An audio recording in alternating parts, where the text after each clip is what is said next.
Hello, everyone. Hello. Okay. My name's Adrian Cote. I'm the Executive Director of Velocity. And welcome to our first in-person ecosystem event by Velocity since early 2020, and to Federation Hall at the University of Waterloo, and for the launch of Velocity Health.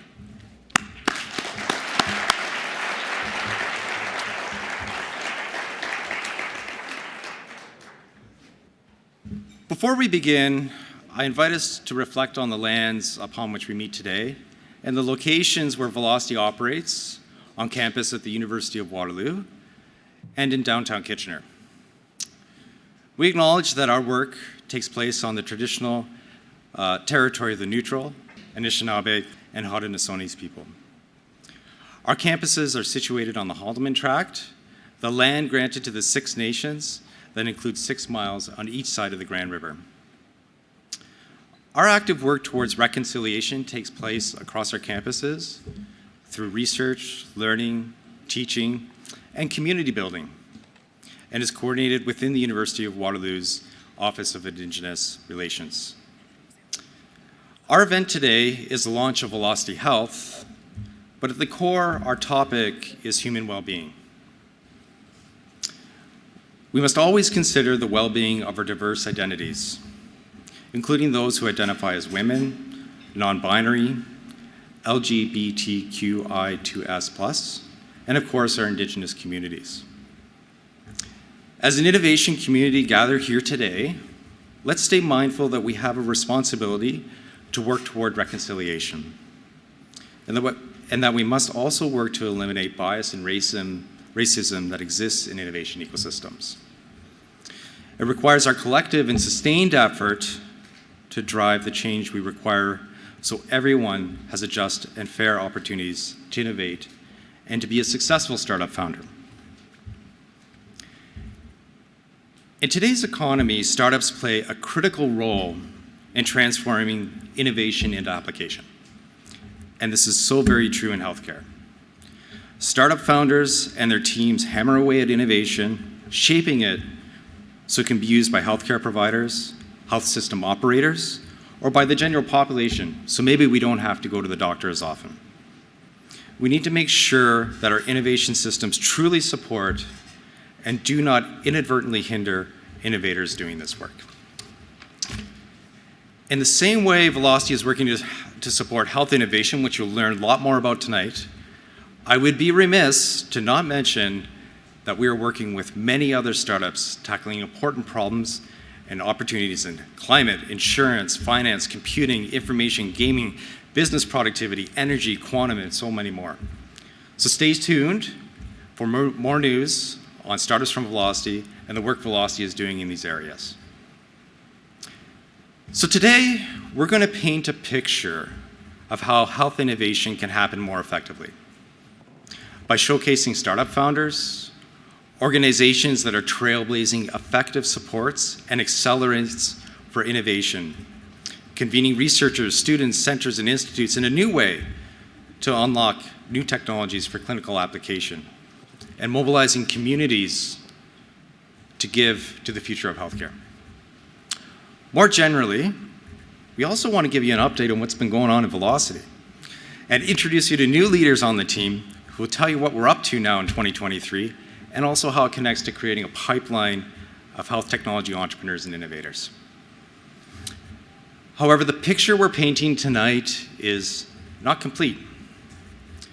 To create a masterpiece of health innovation, we need to do it as a community, so we're asking for your engagement. We're curious for your feedback, your ideas, your observations, or to share your experiences in health. Tell us what you think Velocity should do next, or tell us what we should do better, or just let us know if you'd like to get involved. We're really excited for this. So I would like to acknowledge some guests that are here with us today, and we're so very happy that you're able to join. Brian May, Member of Parliament for Cambridge. Mike Morris, Member of Parliament for Kitchener Centre. Karen Redmond, Chair, Region of Waterloo. and Dave Schneider, Councillor, City of Kitchener, Ward 2. There we go.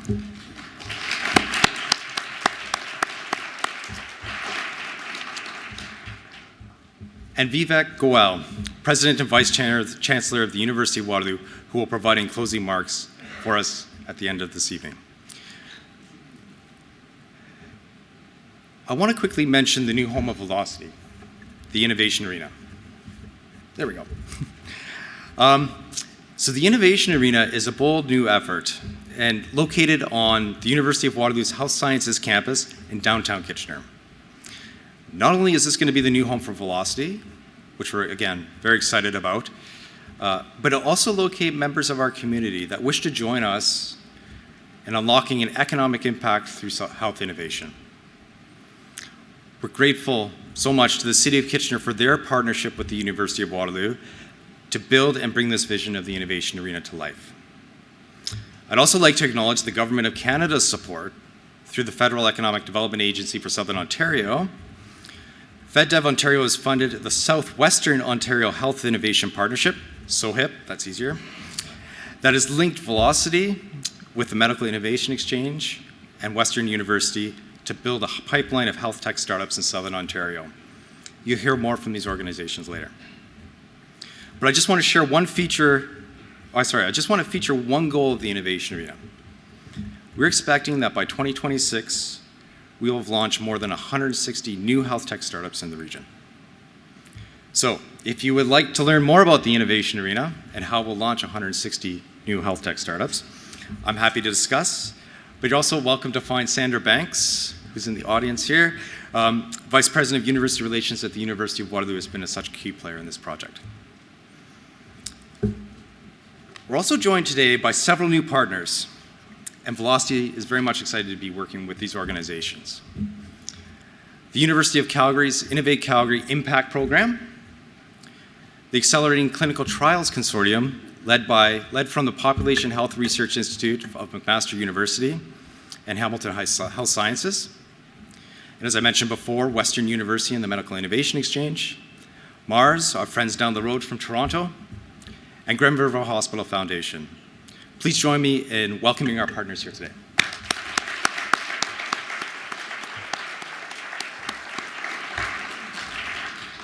I could spend the rest of the evening saying thank you to so many people and so many organizations, but they're too numerous to many, but they exist both within the University of Waterloo, within the broader ecosystem. Please know that we greatly appreciate your support. Thank you. So moving on to the main show here. Leading the way for Velocity Health is our director, Mozam Khan, who is actually your host today. As Director of Health at Velocity, Mozam works closely with founders and partners to understand and solve current and future barriers within health technology entrepreneurship.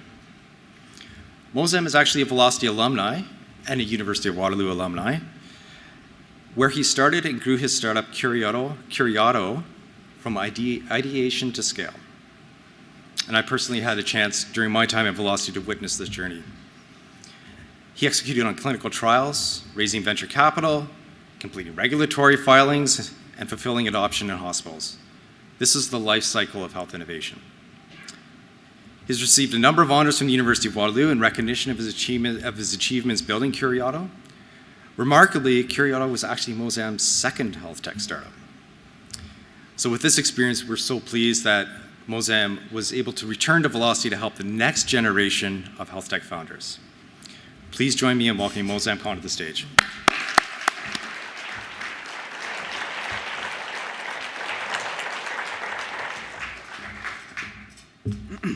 Thank you, Adrian. Good evening, everyone. I hope you're all well, and welcome to the launch of Velocity Health, something that I'm really proud to announce today. Health technology innovation is at tailwinds, but our healthcare systems continue to face headwinds. We want to bridge this dichotomy and get health innovations into healthcare systems. With a rapidly growing aging population and a projected shortage of healthcare staff, health systems can benefit from health innovations more now than ever. The COVID-19 pandemic demonstrated that rapid adoption of health innovations can boost population immunity, save countless lives, virtual visits that permitted and removed barriers. But the COVID-19 pandemic ultimately illustrated that systematic issues in healthcare, such as burnout and operational efficiencies, inequalities, and access to care can be solved. But the tide seems to be turning. Healthcare systems across North America are evolving to adopt new innovations to improve patient care and efficiency. Last year alone, the FDA approved a record number of medical devices, and approximately $200 billion was spent in procuring medical devices. Digital adoption and electronic medical records are an all-time high. Hospitals and healthcare providers across North America have already introduced interoperability resources that make seamless integration for digital devices and digital health. Healthcare systems are evolving and adopting to novel innovations that improve the quality of life of patients. And as healthcare evolves, our innovation ecosystems must also evolve in how we support, develop, introduce, and scale health innovations rapidly. If we do this, we can measure this easily, a healthier and more prosperous future for all. Over the past 12 months, Velocity has been working with entrepreneurs and innovation ecosystem leaders to develop a platform that accelerates founders throughout their entrepreneurial journey, from the very first time you have an idea all the way to commercialization. Pan-Canadian collaborations like the ones we're announcing tonight support a founder from ideation to commercialization that has a unique advantage of dominating health innovation and entrepreneurship on a global stage. Our approach is entirely calibrated to our mission, to apply health innovation so our society can be healthier and more prosperous. Health technology founders are constantly validating, de-risking, pivoting throughout their entrepreneurial journey, from validating business models and go-to-market strategies to de-risking technology with clinical trials and regulatory approvals while simultaneously raising capital. Brings back memories, and it was really tough. But hopefully we're here to change that. With our partners this evening, we will be unveiling a health innovation platform that supports founders in 3 different stages of their journey: ideation, validation, and commercialization. The key stepping stones of the journey include validating a problem or an idea at an early stage, identifying reimbursement codes, navigating procurement and sales, to raise clinical trials, to raise capital and conduct clinical trials. We're humbled that others have partnered together with us here today to accelerate the life cycle of health tech commercialization. From an economic perspective, this is how our ecosystems, connected to others, can collectively become globally competitive. We will know how successful we are when our local and global health populations start improving. I want to close by saying that we don't really have all the answers. The solutions to better healthcare don't all lie in technology. During the networking events today, I want you all to evaluate our work. Maybe there's better ways we can support our health technology founders and healthcare systems. We're open to collaboration and partnership. And as we start the evening from the ideation phase, I have the utmost pleasure of introducing my colleague, John Dick, the director of Velocity Campus. John leads Velocity's on-campus programming at the University of Waterloo. He oversees the creation of inspiring experiences and provides support for students who are interested in entrepreneurship and innovation. He was a technical co-founder of Nicoya Life Sciences, which operated at Velocity from 2014 to 2016, raised its seed round of financing in 2019, and continues to operate and grow in downtown Kitchener today. Please, welcome John Dick.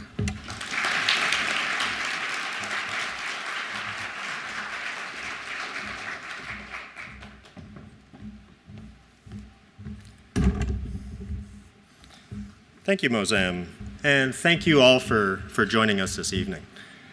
At the University of Waterloo campus, Velocity has the privilege of inspiring students to pursue their passions and supporting them while they solve important problems through innovation and entrepreneurship.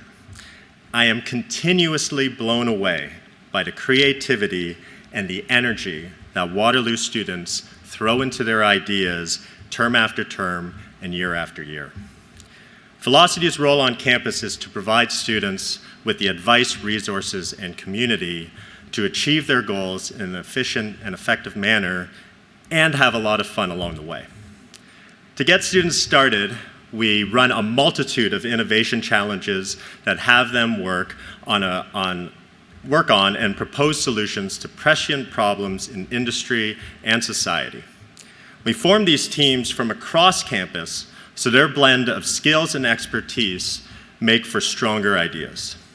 For instance, just 3 weeks ago, we invited 50 students to break into teams and ideate solutions to the chronic shortage in personal support workers right here in Ontario. And they presented their ideas to a panel of experts for feedback.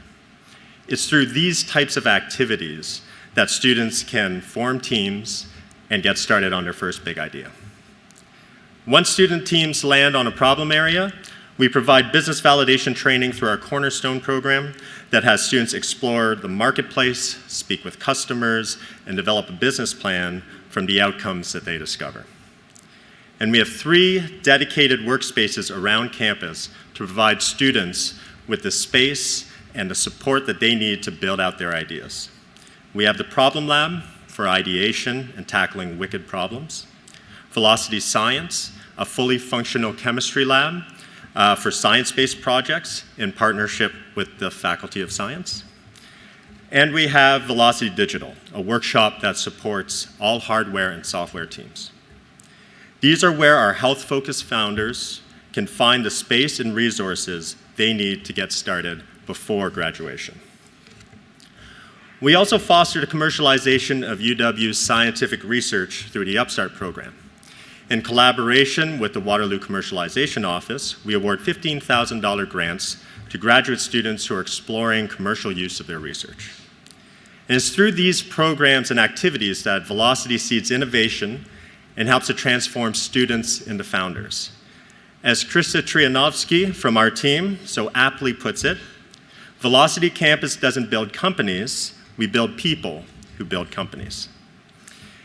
All this support is offered at no cost to the students, and this process has helped create 30 health startups that have gone on to raise private funding.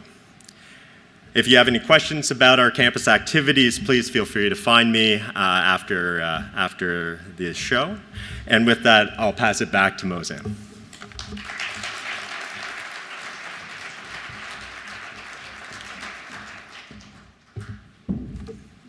To give an example of a company that validated their idea at campus and are now at the incubator, I'd now like to introduce you to the next Velocity company that will join the list of funded startups soon. They are an alumni of the Velocity Campus Cornerstone program and Upstart programs and are now operating out of the downtown Kitchener facility. Calci Analytics is developing the world's first analytics platform for medical imaging, starting with hemodynamic monitoring. Please welcome on stage Chief Executive Officer James Lohman of Calci Analytics. Thank you. Hello. So, thank you, Mozam. I am James from Calci Analytics, and we are building the world's first analytics platform for medical imaging. So here, I can show you that ultrasound is getting smaller. This represents the state of the art. It's a Clarius point-of-care ultrasound, and for the first time, a doctor might be able to have it in their pocket and investigate any heart or system they need to in the hospital at a glance. But this is not continuous, because continuous monitoring is still invasive. So patients are charged about $3.6 billion a year in North America for these invasive procedures, and if they're unlucky enough to get an infection, the hospital's on the hook, and that represents an $18.7 billion problem for hospitals. So let me introduce you to the future of medical imaging and monitoring. This tiny little thing is the Calci Analytics ultrasound sensor. We've miniaturized it and automated it so it's controlled by software so it can collect patient data and improve patient outcomes. It's real-time, continuous, non-invasive, you can reuse it, and it is very adaptable. What I mean by that is we can intend to use it in intensive care units, ambulatory surgical centers, operating rooms, emergency rooms. It can measure the heart, the lungs, the liver, the intestines, the bladder, the kidneys, all of it. We're going to focus solely on cardiac hemodynamic monitoring because we know it's a hair on fire problem for the hospitals, and it represents a $1.1 billion revenue stream per year for our product. But let me tell you about the really cool thing. Because the hardware is going to be controlled by software, we only have to deploy a software update to have it do anything else. And in that time period, we're going to be collecting a lot of data. And who needs data but medical imaging AI companies? So we intend to license our platform to anyone who wants to develop software and join the medical AI community. We're building the first analytic platform for medical imaging and monitoring. So let me introduce you to our team. I am James. I'm an applied mathematician. I'm a PhD candidate here at the University of Waterloo. My co-founder, Mosey, did his PhD in ultrasound engineering at Waterloo and is now a postdoctoral fellow. And we got a doctor. His name is Rakjeet Shetty. He's an intensivist at the Springfield Clinic in Illinois. So we joined the Velocity Incubator full-time on January 3rd, 2023. It's a date that I remember in my head well because I have a big smile on my face, and I still do to this day. But in that time period, we've managed to collect 25 letters of intent. We interviewed 50 ICU nurses. We managed to build and test the first working prototype to prove that our miniaturization theory will work. So we are proud to be part of the inaugural companies here at Velocity Health. I'm James, we are Kashi Analytics, and we're hoping to be the future of medical AI.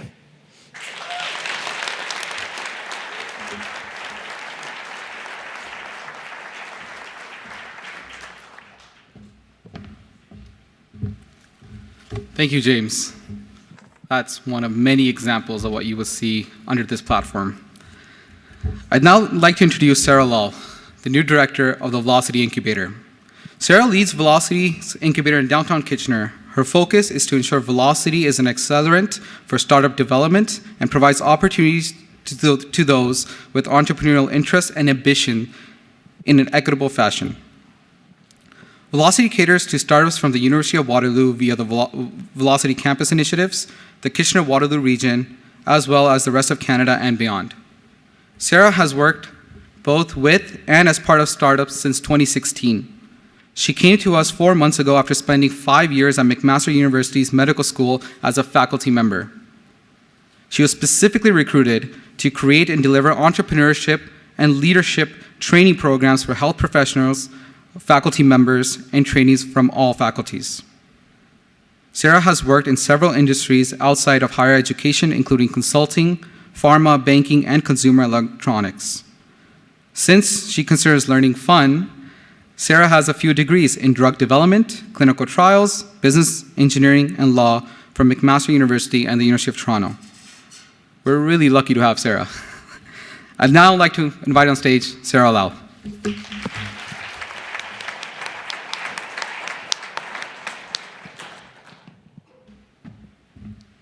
Thank you, Mosam. And thank you, James. It's really hard to follow an act like that. But it's really great when we have founders that are such strong presenters and you're really nervous to follow them. And I will say that I think James and I have a very special bond.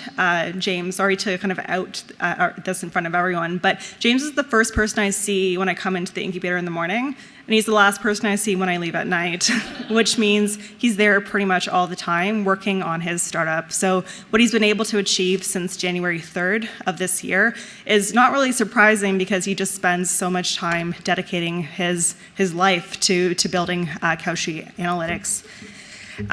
So I am really excited to be part of Velocity, and I want to thank everyone again so much for taking the time to actually be here today. I know that for some of you it's been a pretty long drive. For some of you it's been a flight and a few nights here within the KW region already. And so just want to say thank you once again for being here because we really appreciate your presence on such an important evening such as today. Velocity has been around for a while, and this marks our 15th anniversary. We've been around since 2008, and in that time, we've had a huge impact. To date, Velocity has raised, through its companies, $4.3 billion US, and created a total enterprise value of $27 billion US, and we're just getting started. At our downtown venture building space, I work alongside a really talented group of advisors, marketing, community, and facilities experts, as well as the Velocity Fund, to ensure that startup founders have access to the right information at the right time and that they get exactly what they need to build game-changing businesses. At Velocity, we really want to help individuals discover and realize their entrepreneurial visions by helping to reduce both the operational and the systemic barriers that may stand in their way. Our founders are builders, and so are we, except we focus on building systems that help teams communicate, establish product market fit, create effective partnerships, raise capital, and always think about the relevance of what they are building in the future and not just today. We work with teams to demystify what entrepreneurship actually looks like, to understand the value of intellectual property, embed them in our amazing network of Velocity alumni, and always encourage relationship building with prospective customers so they don't fall into the trap of thinking if they build it, they will come. Many areas, including the ones we focus on, such as health, deep tech, and software, are tough because founders don't inherently know what the problems are. They don't have a deep understanding of where their innovative solutions will ultimately live and how they really compare to the competition or even the status quo. And this is where we help. The help comes from two key programs that are run by the Velocity Incubator. Those are the pre-incubator program, which we call Venture Ready, and the Velocity Incubator program called the VIP. While the expectations of how advanced teams are at the point of entry are different for each of these programs, we always use the same 7-pillar framework to assess the teams when we review their applications initially, and the same 7-pillar framework when we're actually reviewing how well they're progressing at the incubator. And that includes leadership, team, business, technology, market opportunity, capital raising, and communications dimensions. So lots of things that we look at all the time with the teams. Our work relies on the establishment of what we call Velocity Pathways. These are clusters of competency-based training opportunities, connections, and resources to accelerate founder journeys from idea to Series A.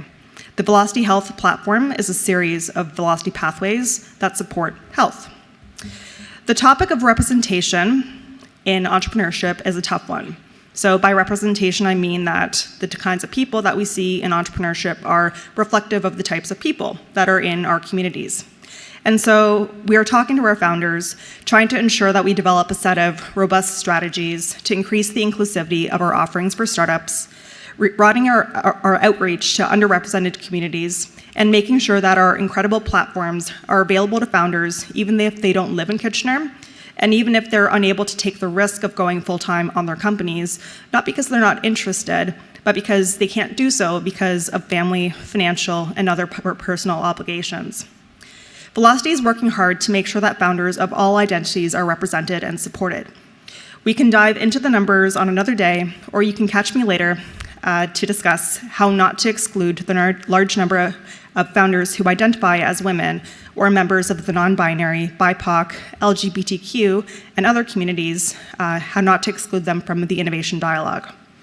At Velocity, we are really excited to be part of the Canadian entrepreneurship story and work with incredible partners to raise the profile of the work being done in health, in deep tech, and in software.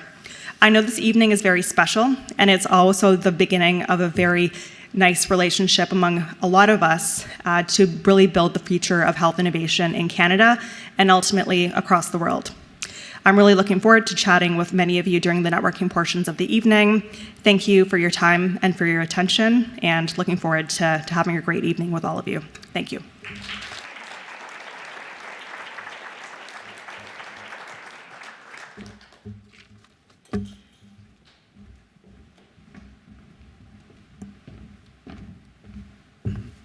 Thank you, Sarah. The next company we have is a part of the Velocity Incubator program that has already raised a pre-seed round and is going through the programming to raise their next round of financing.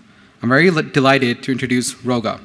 Roga is a healthcare platform that combines a wearable wellness device, which produces pulse electrical simulations when plugged into your phone, and on-demand video-based content via the Roga app.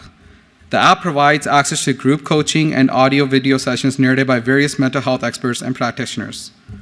Please welcome Roga co-founder and chief scientist, Allison Smith, to the stage.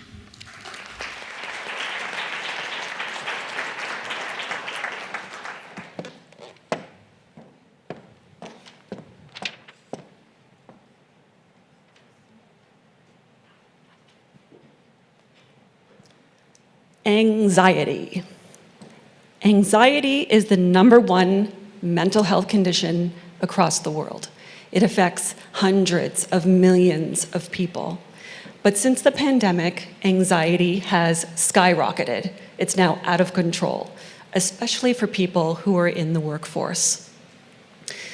We know that 72% of employees in the workforce right now are experiencing high stress and anxiety, which is leading to serious issues with performance decline, constant absenteeism, constant turnover, and rising medical costs.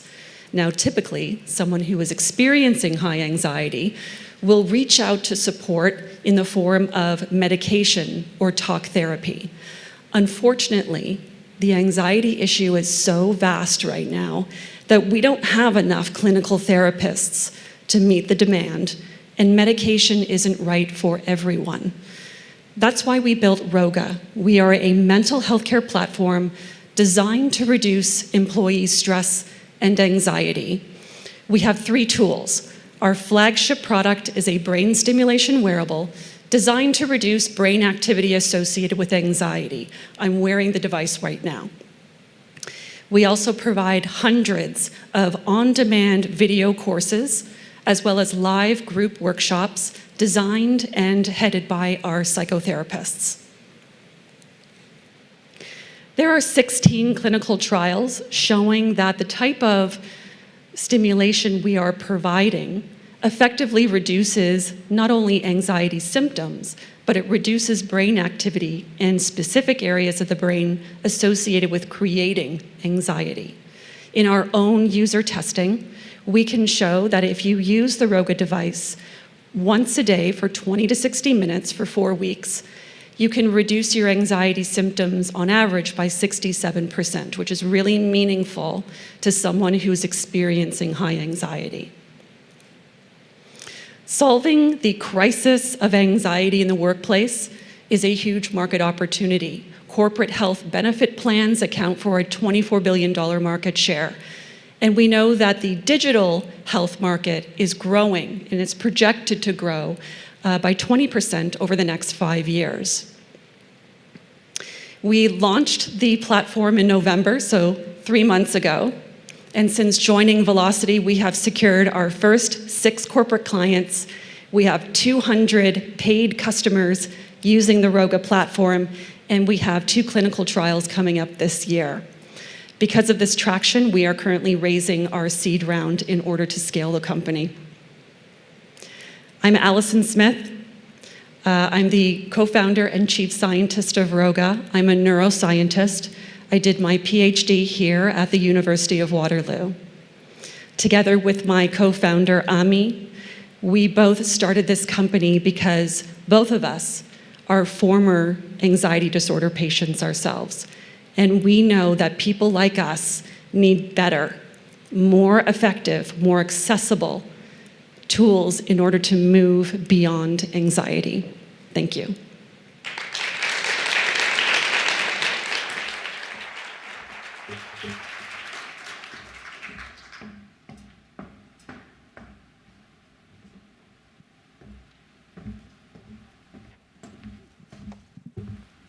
Thank you, Allison. All the health tech founders here today can attest to the difficulty of raising capital in the early stages. You're all nodding. The primary reason is mostly due to the potential risk of technology that investors have. Investors at early stages want to see evidence. However, it is difficult for early stage founders to provide that data. This has always been a big problem in Canada. I'm delighted to announce our recent collaboration and partnership with Impact Calgary. Impact provides early stage entrepreneurs with fast, efficient, and affordable clinical trials in order to de-risk technology and support founders in their pursuit of raising early stage venture capital. This is big. Let me just put it out there. I would now like to introduce Dr. Derek Exner. Dr. Exner is Associate Dean Clinical Trials at the Cummings School of Medicine, Canada Research Chair in Cardiovascular Clinical Trials, and is a Professor of Cardiac Sciences and Community Health Sciences at the University of Calgary. Dr. Exner is leading multiple international trials, is a world authority on arrhythmias, has over 300 peer-reviewed publications and abstracts, and multiple patents relating to using electrocardiogram signals to evaluate cardiac structure and the risk of serious arrhythmias. He is actively engaged in research with multiple small and large biotech companies in Canada and beyond, and has obtained over $50 million in funding from peer-reviewed and industry sources over the past 2 decades. Dr. Exner has authored or co-authored more than 185 articles, book chapters, and abstracts, including publications in leading medical journals such as the New England Journal of Medicine, Circulation, and Journal of the American College of Cardiology. Dr. Exner is also an angel investor, right, and a board member of Halo Health. Please welcome Dr. Exner.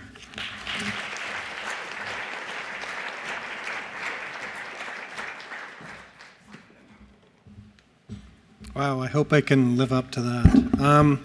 First of all, thank you for the opportunity to be here. I'm blown away by the number of people, the breadth and depth of talent that's at Velocity at Waterloo and within the room. So thank you for the opportunity to be here. So I've led a long, somewhat circuitous journey to where I am today, but it's ended with what at this stage I think is an amazing thing, our partnership with Velocity and the other ecosystem leaders that you're going to hear from. I think we all know that health technology innovation is difficult, and that's particularly so in Canada. And as Moza mentioned, I'm an active investor. I've co-founded a couple of medtech startups.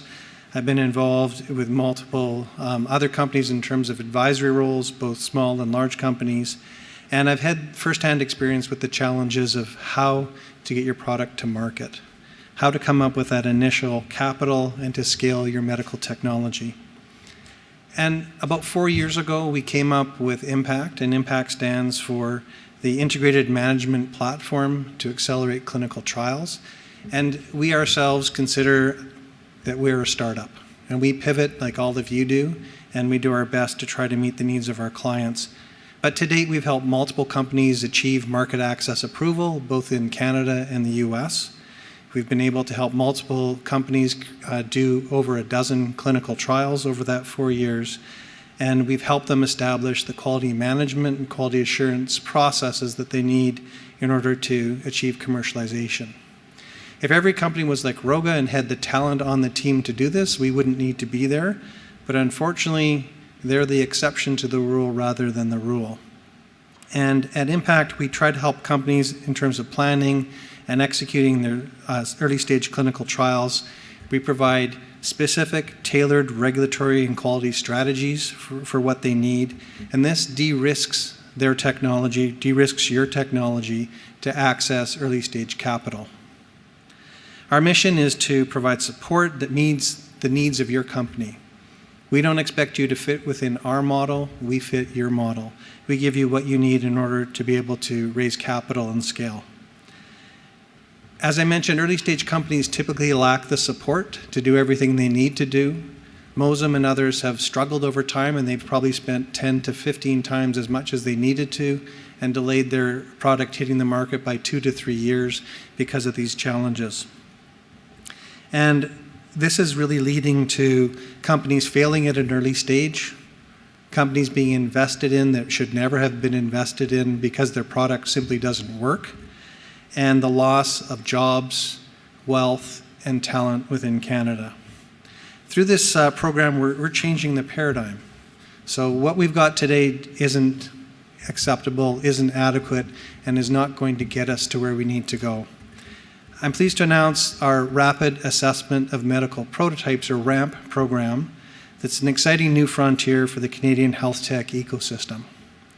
Through this collaboration with Velocity and our other partners, companies will receive the mentorship and guidance they need to grow and scale in Canada. This will allow companies to attract the investment they need and be able to do things much faster than they currently do. Coupled with Velocity's world-class innovation ecosystem, we are now filling a large unmet need in Canada and beyond. So combining our resources with Waterloo's and those of our other partners, we're helping companies moving from ideation through scaling and growth and providing the health technology success that we need in Canada to take our role as the global leader in healthcare entrepreneurship. Under this collaboration, Velocity will support the founders, help with technology development, help with capital raising and early market access, while Impact will provide early-stage entrepreneurs with mentorship and the environment for rapid and affordable technology validation. Connecting innovation ecosystems across Canada is really an untapped need, and I think it's our greatest resource. We're excited to be part of a group of innovators and change makers, and this initiative will bring global talent, world-class leadership, and significant capital while improving the quality and efficiency of healthcare in Canada. And our goal is to move innovations across the country from the lab to the bedside and do that in a way that will result in adequate translation of that knowledge and adoption of those technologies. So I'm excited to announce that we will be accepting applications into this program beginning this summer. So more news to follow. And in closing, I'm delighted that we're able to partner with the University of Western Ontario, with Waterloo Velocity, as well as with Innovate Calgary, with Mars, Mix, with the McMaster ACT program we'll hear more about, with Halo Health, as Mozam has mentioned. And through this partnership, we'll be able to actually coalesce the resources we have in Canada and make Canada the global leader in this area. Thank you.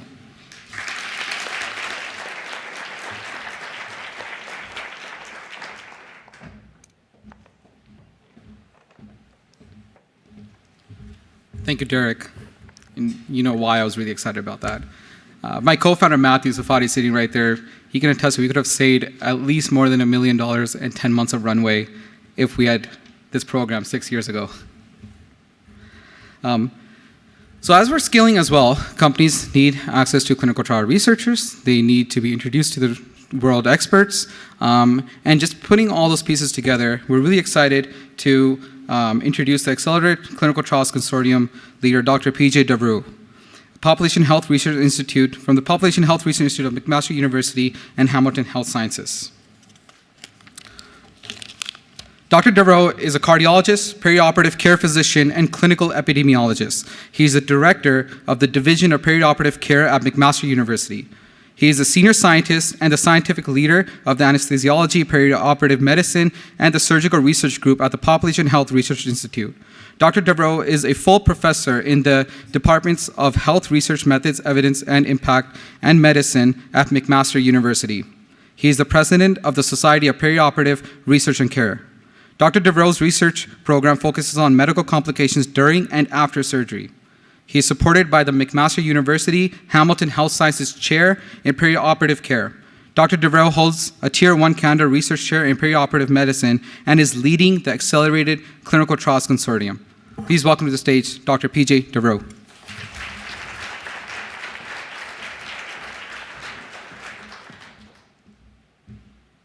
Thanks very much for the opportunity to speak here today. I've had the good fortune of being able to train in medicine all over Canada, and I train in Calgary. And I've been following Derek all along because Derek was a senior resident, and I feel like it's wonderful to be actually following his footsteps up here. So, Canadians should take pride in the impact Canadian trials have had in improving health globally. However, we should also acknowledge that the COVID-19 pandemic uncovered serious issues related to conducting randomized control trials in Canada. Successful Canadian trials have primarily occurred due to the researchers having a mindset of a long-distance runner. Trialists have succeeded because of perseverance, not because of the system. COVID-19 required trialists to function as sprinters. However, the barriers and operational bottlenecks to conducting trials in Canada prevented this from happening. As a result, Canada was dependent on other countries like the United Kingdom, which conducted trials efficiently and established treatments with substantial reductions in mortality very rapidly that changed care and outcomes in COVID. I want to thank the Canadian government for recognizing the need to invest in trials. Our group is grateful to have received recently $39 million in CIHR funding to support the Accelerated Clinical Trials Act Consortium. The Act structure consists of a platform of 11 clinical trial units geographically located across the country that have the infrastructure and personnel to conduct clinical trials. And on top of this platform, there are pillars of 28 networks that focus on disease states, patient populations, and interventions. And then we also have cross-cutting enablers that are working to actually find ways to create trials to be more efficient and to overcome these bottlenecks. ACT will expand existing trial networks and develop new networks in areas of need. We'll also invest in trial units to ensure they have the core funding support to undertake their activities. ACT will accelerate the conduct and efficiency of Canadian trials by working to establish a single national ethics approval process. This will be an enormous undertaking, but we need to get it if we want to get trials done faster in Canada. We want to simplify contracts and utilize efficient data sources and novel trial designs. ACT will also help to try to democratize trials. It should not matter if you live in downtown Toronto or Iqaluit. Canadians should have access to relevant trials for their health. We will embed study personnel in Canadian healthcare centres that are non-medical school-based centres across our country to try to facilitate this goal. The pandemic also identified the need to have a robust Canadian biomanufacturing and biotechnology sectors. We applaud the Canadian government's recent investments into these areas. Canadian trialists should also do their part in this area, and ACT will invest in funding trials of Canadian biotechnologies. In the intermediate to long term, this will not only establish effective therapies to improve health, but it will also grow the Canadian economy, and we should never lose sight of the fact that the economy is directly related to health. I want to end by thanking Velocity for playing a major role in ACT. Velocity has proven to be one of Canada's leaders in entrepreneurial success, and the launch of Velocity Health provides an opportunity for top health researchers across Canada to collaborate to accelerate time-to-market health technology entrepreneurs. The collaboration with Velocity provides a unique opportunity for biotech entrepreneurs to collaborate with top researchers across Canada. Combining Velocity's entrepreneurial success with ACT's world-class networks and clinical trial units will not only accelerate Canada's leadership in health research, but also accelerate our innovation economy and adoption in Canada. Thank you very much.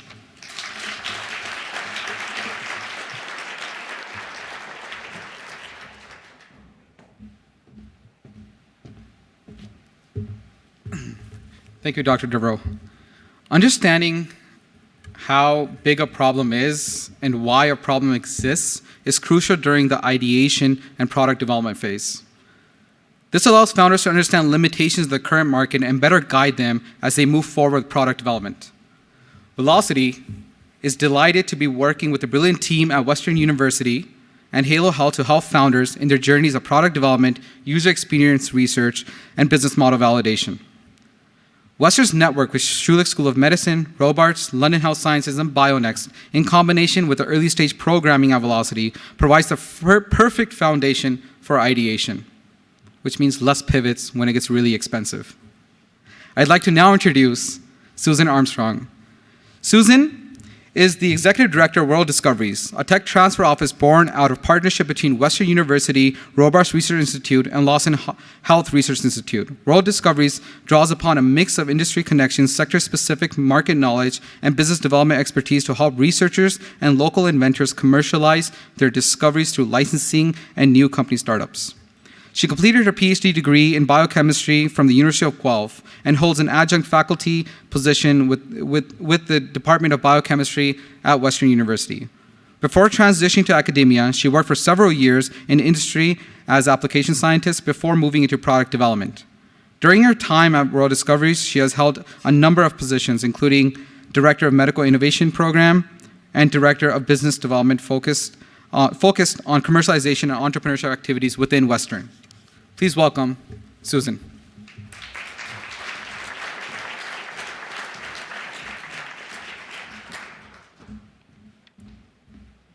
Thank you very much, Mozam. I have to say it was very exciting to be coming back to campus because before doing my PhD, I did my master's here at Waterloo. I was humbled by how much the campus has changed. I actually got lost on campus. So I am here actually on behalf of Dr. David Muir, who is the Associate Vice President of Innovation and Strategic Partnership at Western. And unfortunately, he was not able to join us today, but on his behalf, I wanted to convey his pride in the great partnership between Western and Waterloo, which has been made possible thanks to the support of FedDev, Southwestern Ontario Health Innovation Partnership. Through this partnership with Velocity, our institutions are working to establish a network of key opinion leaders comprised of physicians, healthcare professionals to support founders in small and large-scale clinical trials. And we are really making an impact in the ideation stage with these startup companies. SOHIP Partnership is aiming to create a fully integrated Southwestern Ontario ecosystem that leverages the strength of Schulich School of Medicine and Dentistry, the clinical trials capacity at Robarts Research Institute's BioNext, and World Discovery's Medical Innovation Fellowship Program. When combining the medical expertise, business excellence, clinical trial capacities, and access to London's research hospitals with Waterloo's technology and innovation strength and entrepreneurial culture, innovators and founders will have shared access to both regions' assets. This partnership has nurtured a comprehensive regional health and medtech ecosystem, leveraging access to complementary services and infrastructure, creating a more robust pipeline of health innovation and medical technologies, creating job growth and economic impact across the region. It's very exciting for us. I always say innovation is a team sport, and we are very delighted to be part of a great team, and I think we can make a huge difference. Thank you very much.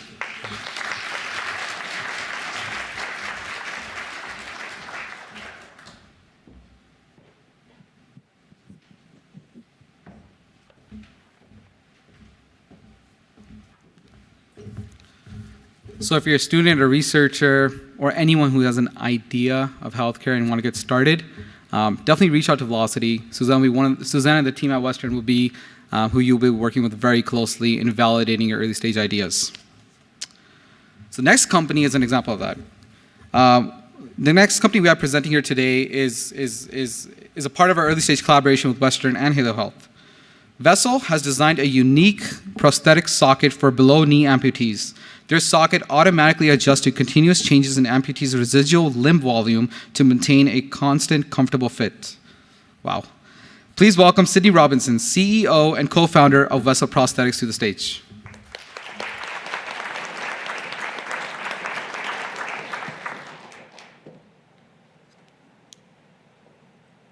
Hi, everybody. As was mentioned, I'm Sydney, the CEO and co-founder of Vessel. We've designed a unique socket system to empower amputees. Every 30 seconds, a leg is amputated around the world. In North America, most of these amputations occur because of diabetes, which my co-founder and I discovered when we visited a diabetes clinic back in the fall of 2021. There, we met a lot of amputees like Ed here who struggle with poor socket fit, where their leg changes size inside of a socket that never changes size, which often leads to blisters. Unfortunately, the pain and frustration from this leads to half of all lower limb amputees abandoning their prosthetic altogether. Thankfully, Vessel has a unique solution. Our isoform socket is the only socket that automatically adjusts as Ed's leg shrinks and swells. With isoform, Ed avoids pressure extremes that often lead to blisters, so he can walk around all day comfortably and even golf. We like to say our self-adjusting socket has a leg up on the competition. Adjustable sockets on the market rely on constant manual operation, which makes them inaccessible to amputees with poor dexterity or sensation loss. Our total addressable market is the global prosthetics market, which is $8 billion of annual revenue opportunity and only increasing. When we focus on American below-the-knee amputees, which is the space we'll tackle first, we see $617 million in annual revenue opportunity. We've begun engaging with the Veterans Affairs and will use their 2% market share and uniquely strong funding model to enter the industry. From there, we're going to sell into the Hanger distribution network, which represents almost a quarter of all clinics in the US. Vessel and the Veterans Affairs and Hanger have a long-standing relationship, which is why Hanger's next in our pipeline. Together, these large distribution channels will give us the resources and foundation to sell into smaller networks and individual clinics. My skills as a biomedical engineer and my co-founder's skills as a clinical anatomist are extremely complementary. We have many wonderful advisors, and some of them are Francois, who is the official prosthetist for the US Paralympic track and field team, Dean, who has extensive financial and entrepreneurial experience, and Jim, whose products have generated nearly $1 billion in sales.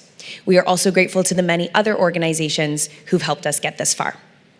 Since graduating from the Medical Innovation Fellowship at Western and joining Velocity, we have begun engaging with the Veterans Affairs, working with 5 of their healthcare centers on product validation.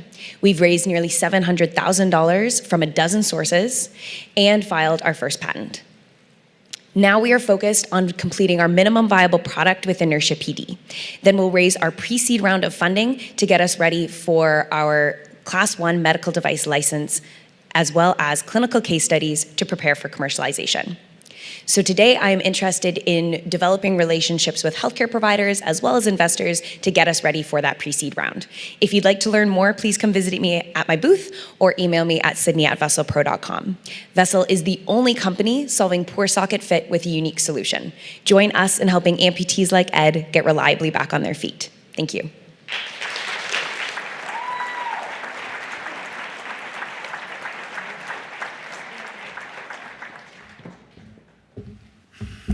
All right. Thank you, Sydney. So we've covered the early stage, we've covered the validation stage and what it takes. Now it's time for scale. So once completing early stage validation, our founders and startups need to prepare for larger rounds of financing and look towards scaling and growing traction with potential hospitals. This is a gap that needs to be addressed. I'm excited to announce that Velocity is collaborating with Mars to develop a network of global Series A investors and hospital partners to support health technology companies as they scale. Welcome me in long name. Please welcome Dr. Amol Deshpande from Mars.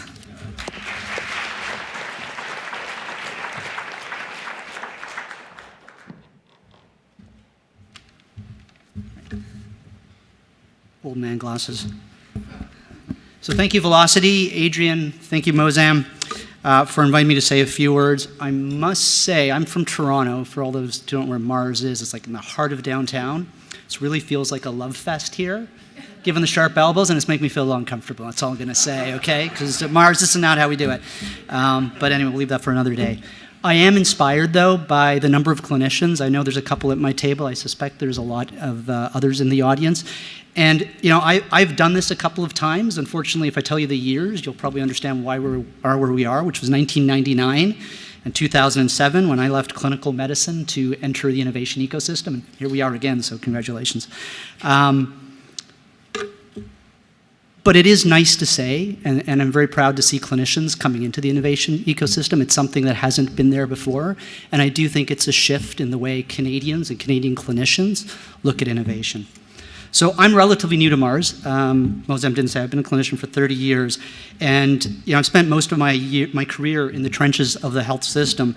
But since taking on this position in Mars, I can honestly say that a lot of people, and I would put myself in that bucket, don't really have a full appreciation for the amount of effort and resources that it takes for health innovation. I don't care if you're a medical device, you're a digital app, you're a therapeutics.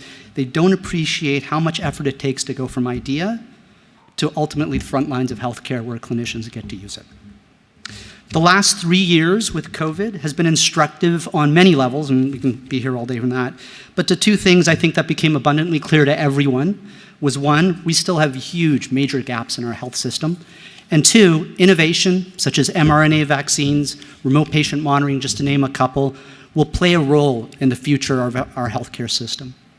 Healthcare, as I think all of us know here, is an extremely complex system, not complicated, complex, and simply adding more money to a frail system is unlikely to make that better or even stronger.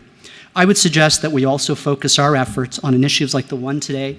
So again, thank you, Velocity Health, and the people in this room, the founders, the investors, to figure out how innovation and commercialization can really better support the current system. So we're excited at Mars to have the opportunity to collaborate with Velocity Health to support innovative health tech founders to not only start, but also grow and maintain those ventures here in Canada. If you look at the data, Canada does a phenomenal job at creating early stage health ventures. many of them in the room today. But what we're less successful in is growing and keeping them here. They need to go elsewhere, and that's unfortunate.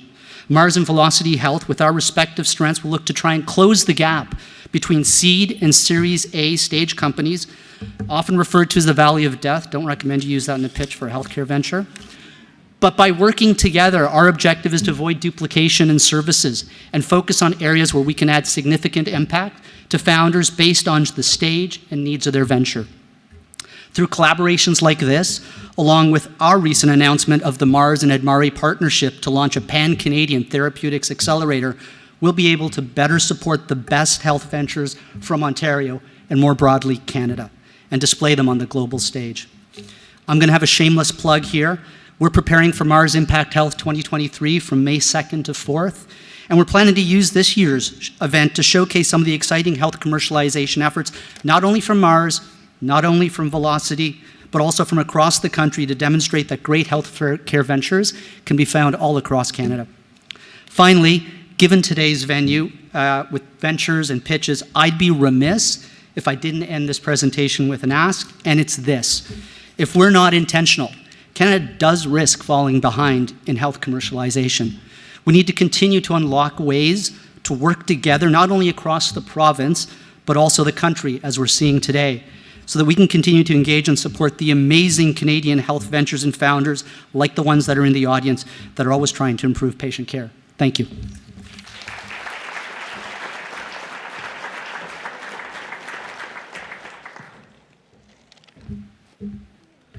Thank you, Amol. I apologize for some of the typos. It's kind of last minute for me. Well, this concludes our first half. We'll take a 20-minute refreshment and networking break. We have some amazing health startups that are solving really big problems with their booth setup in the restaurant and the audience. Please, please, please network with them and open up your own personal networks for them. We need to support them as much as possible. When we return, we're looking forward to hearing from MIX, the Medical Innovation Exchange, Able Innovations, and Grand River Hospital Foundation, our founder panel, and closing remarks when we return. Thank you.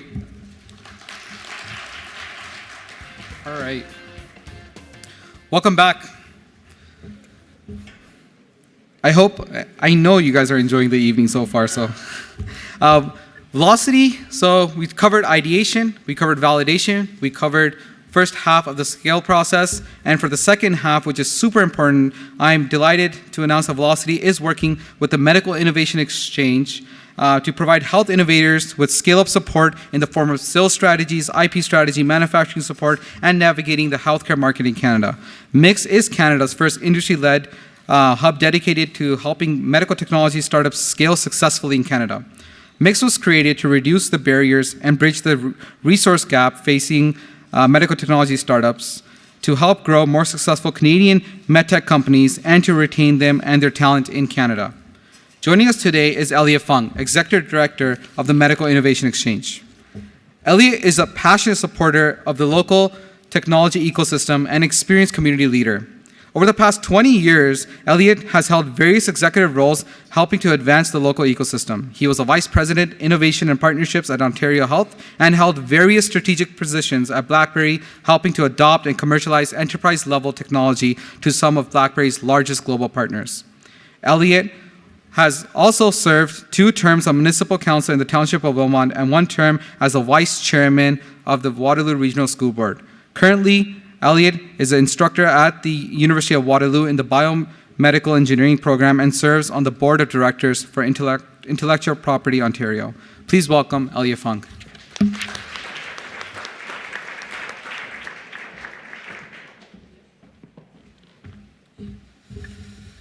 Thanks, Mozam. I wonder if I got points because my headshot was taken on UW campus. So it's actually really nice to be here, and it's also really nice to be in this actual building.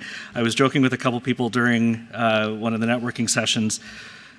I think the last time I was in this building, Our Lady Peace was probably performing right about here, and I had long hair and was wearing Birkenstocks, so things have changed quite a bit. I stood on a stage very similar to this about 7 years ago and declared that health innovation is no longer a nice to have, it is an absolute imperative. The imperative of true health innovation remains today, as we all know. With your help, and in large part the announcement that Velocity has today with Velocity Health, we will collectively work together to take health innovation from the imperative to the standard. And what do I mean by that? I mean that health innovation isn't something that we should do because it's cool. It's not something that we should do because it's a really neat thing to do. It's something we should do for the betterment of patients, for outcomes, for clinicians, for our health system, and for our community. Health innovation is also an economic driver, and we often don't think about health innovation being an economic driver, but it's a really important economic driver, as I'll talk about shortly.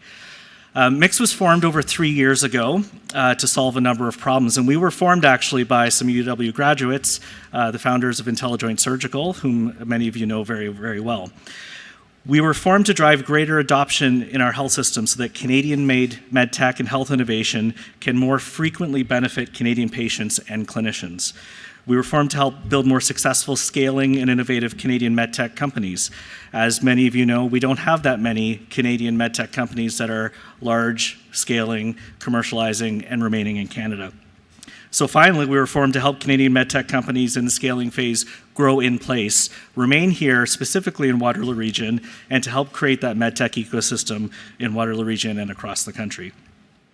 So MIX believes that when you think of a global medtech innovation ecosystem, we all think about places like Austin, Texas, we think about Dubai, we think about Boston. With the help of everyone in this room, from people right across the country, we want people to think of Waterloo region, Ontario, and eventually Canada when we think of health innovation. In the 3 short years that MIX has been active, our companies have raised millions of dollars of investments. They've secured and commercialized valuable IP. They've actually hired over 250 Ontarians, many of which reside in Waterloo region, and most importantly have benefited almost 60,000 patients directly. Unfortunately, most have been abroad and not here at home. Our partnership with Velocity is critical to the success of this ecosystem and to the success of many of our companies. MIX helps incredible companies who actually outgrow Velocity by becoming scaling companies with strategies to drive scale and growth, specifically with IP support, go-to-market, commercialization planning, quality and regulatory pathway and planning processes, and really whatever a scaling company might need. We're just located a couple minutes down the road from here, actually about 5-10 minutes down the road from here. We already have 40,000 square feet of office, manufacturing space, assembly space.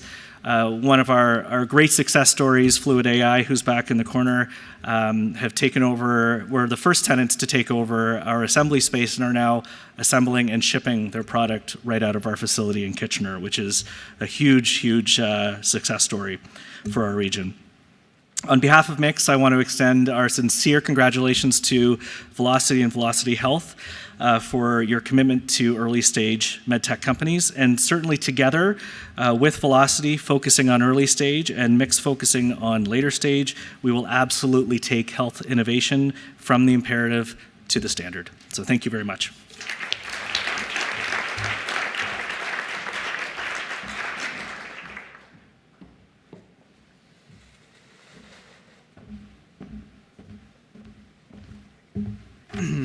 Thank you, Elliot. The next company we are presenting has proven the idea, validated their technology, and are now commercializing their technology across Canada. Every time I speak with Jay, the CEO of Able Innovations, I'm just blown away with all the updates. It's crazy, in a good way. Able Innovation is on a mission to advance quality of care, efficiency, and safety while solving the staff shortages in healthcare through user-centric robotic innovations. Please welcome on stage Chief Executive Officer Jay Singh.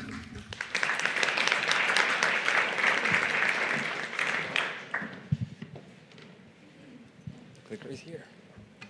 Hi, everyone. Good evening. It's a true honor and pleasure to be here. My name is Jay, and I'm the founder and CEO of Able Innovations. So my story began when I was quite young, and I used to volunteer at long-term care facilities where my mom used to work. And while there, I witnessed her perform the back-breaking task of transfers and injure herself. Now, she was lifting and moving a patient between a bed to a wheelchair, and she dislocated her shoulder. Now, this is a story that's not unique to her. It happens way too many times and is a massive cause for burnout and injury. Now, specifically, the task that I'm speaking of today is that of lateral supine transfers, which is transferring individuals from a lying down state to a lying down state, such as between beds, tables, stretchers, etc. Each of these tasks require between 2 to 8 staff exerting back-breaking effort, and this occurs hundreds of times every single day in a typical hospital. It's a major contributing factor as to why nurses battle strain-related chronic injuries. I'm just going to go back. Strain-related chronic injuries, as well as is a major factor as to why nurses are so burdened as well as burnt out all the time. In order to solve this, we've developed the robotic Alta platform, which allows these same transfers to be conducted with only one attending staff at the push of a button, making it safer, more efficient, and more dignified. Now, the way our technology works is it's roughly the same size as a stretcher. It's really easy to use. It has an array of sensors and actuators that make it push of a button. So at the push of a button, a compact conveyor belt type platform extends out, presses down on the bed, it detects the firmness of the mattress, compresses it, and then rolls underneath the patient without exerting any shear. We call it zero relative velocity with the skin. And then it's underneath the patient, there's no effort, no sweat. And then the patient can be transferred right off onto our device and then transported away. The same task today would require one nurse to go ahead and find additional staff that can take 10, 15 minutes, exert back-breaking effort. So you can really see where I'm going with this. It has a lot of downstream benefits for healthcare operators. Now, the market for this type of technology is growing at an unprecedented rate, and that's fueled by what's happening with the aging demographic and staff shortages. And to get to where we are today, we've grown pretty quickly. We were founded in 2018. Really, 2019 is when we started operations.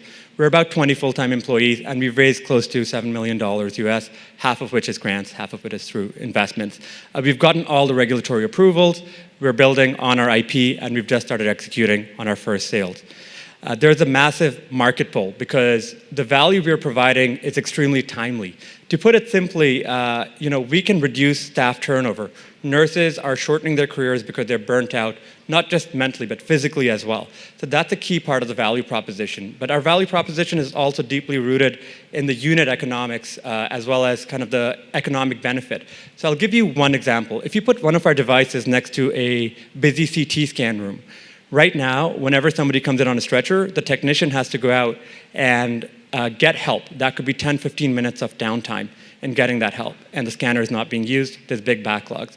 Our device reduces the need for the additional staff, and that transfer can happen right away. More scans, more revenue. Now, we've thoroughly studied the competitive landscape, and nothing comes close to how we're doing it. Most technologies require multiple staff, and that's representative of the status quo, which is very problematic. People have tried using new technologies. However, where they've missed the mark is these are extremely cumbersome and require technician-level expertise to operate a very fidgety device. What we've done is, I use a cheesy analogy, there were MP3 players before the iPod. The iPod came in and transformed how the user interacted with that piece of technology, and that grew the market, and that's what we're looking to do with our technology. Now, in order to get to here, we've put together an excellent team.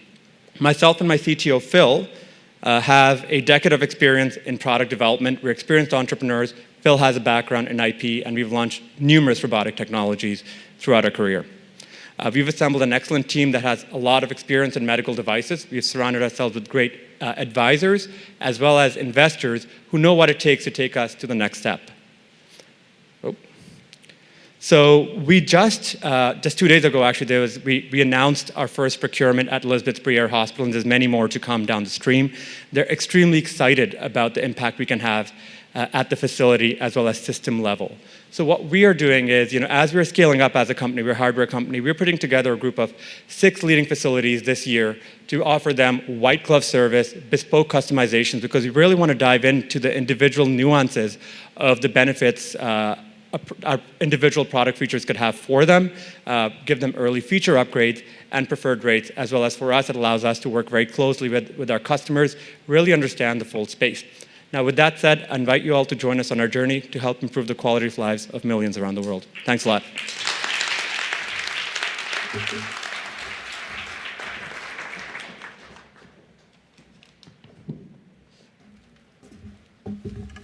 That was Able Innovations. That's already selling to Briere. If you're a hospital partner or can introduce them to hospital partners and that really want to improve efficiency and staff, Jay will be here in the evening. Please make introductions. Thank you. Next, here to share some exciting news is Paul McIntyre-Royston, President and CEO of Grand River Hospital Foundation. We're building a health platform, so it makes sense we work with one of the largest hospitals in the region. Paul and his team at the Grand River Hospital Foundation have been incredibly supportive of our local innovation ecosystem, helping founders in adoption, connecting companies with leaders, and providing guidance on enabling value propositions. Starting with Grand River Hospital Foundation as CEO just before the pandemic, Paul has worked with our community and the foundation team to raise more than $50 million so far. Just before the hospital, he was the Canadian Olympic Foundation CEO. For the previous 7 years, Paul reinvented how people view libraries philanthropically while growing the Calgary Public Library Foundation to more than $300 million raised in public and private support. Wow. His transformational work at the library and its foundation led to Paul being named one of the top 40 under 40 in Calgary in 2015. Paul is a proud alumnus of the University of Waterloo, where he graduated with a Bachelor's of Mathematics. Welcome to the stage, Paul.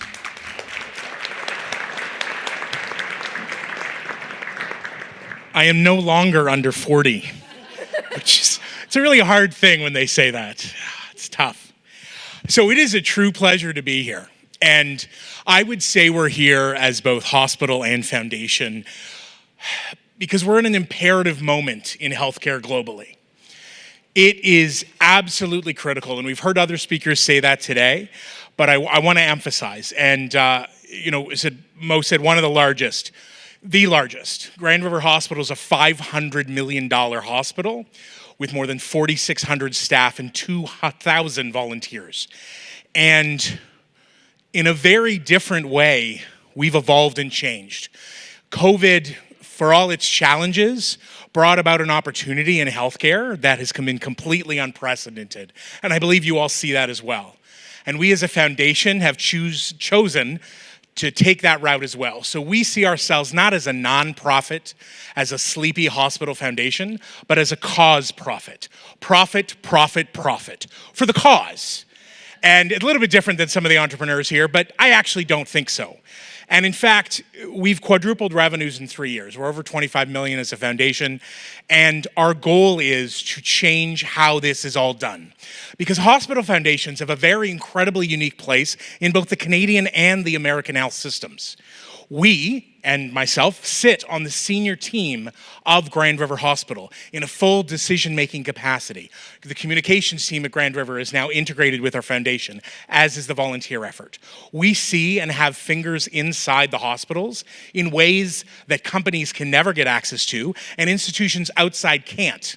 And so we have abilities to connect and lever, and we're trying to lead that charge because we believe fundamentally, in order to move beyond the traditional, slow bureaucracy of hospitals, it is critical.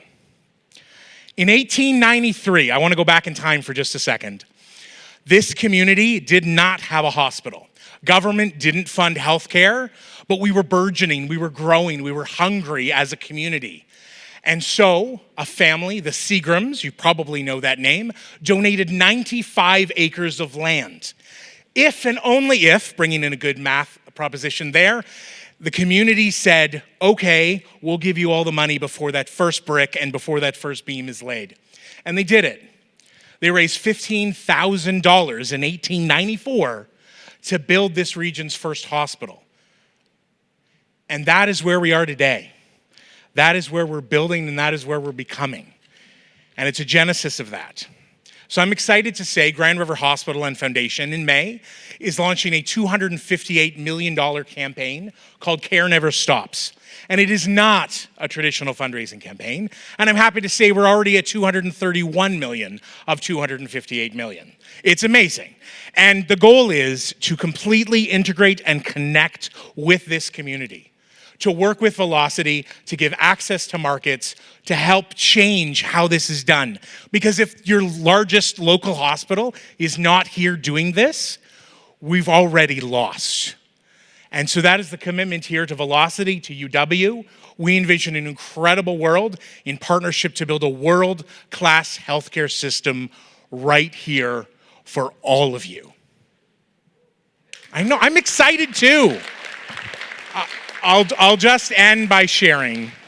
So on the week of May 22nd to the 27th of this year, we're launching Care Never Stops Weeks. There's going to be a Hack for Health open to everyone who wants to be part of that in partnership with Velocity. There's going to be an amazing rally and a massive drone show. But why I'm excited about it is going to be a moment in time for the community to say yes to investing in health innovation, yes to everything that we're talking about here today. And this place, this ground where 130 years ago they built the region's first hospital, this place will be a world leader in health and health tech as we build it together. So let's do this and let's make it happen. Thanks.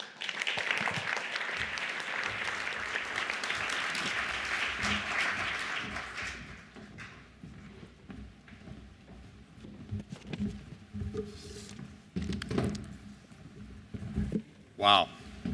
Thank you, Paul. And thank you to all of our guests, the founders, our partners, and just everyone here tonight for sharing all the exciting work that you're doing, connecting with each other, and in general, just supporting Velocity Health. I really, really, really appreciate it.